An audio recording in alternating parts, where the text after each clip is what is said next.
les fléaux qui peuvent compromettre le développement de nos pays, la cybercriminalité, en plus du terrorisme, du grand banditisme, de la piraterie maritime, et j'en passe.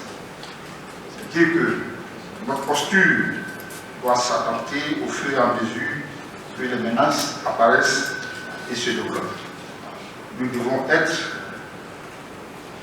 à l'attaque, non pas sur la défensive.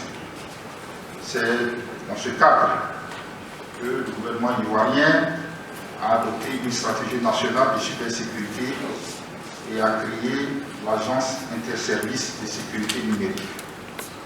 L'opérationnalisation très prochaine de cette agence permettra une prise en charge efficace de la cybermenace avec l'implication de tous les services spécialisés dans le domaine, notamment la direction de l'informatique et des traces technologiques de la police nationale, la section de l'analyse des traces technologiques de la gendarmerie nationale, l'autorité de régulation des télécoms, la division technique et technologique des armées et bien d'autres services.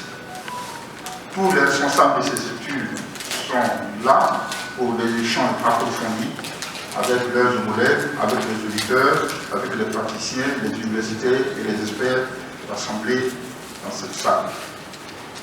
Nous attendons de vous une bonne analyse des cyberattaques, une compréhension des modes opératoires, surtout des réponses pratiques, réalistes et adaptées à notre environnement pour contrer ce flux.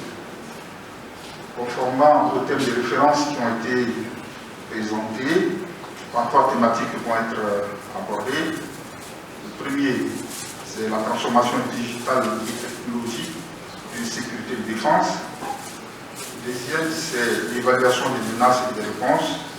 Troisième, la sensibilisation des usagers et des acteurs du secteur de la défense.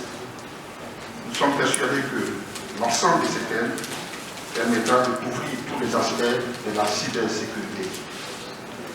Vos réflexions pendant ces quelques jours devront être guidées par un seul objectif: renforcer la paix et la sécurité dans nos États en les préservant des cyberattaques.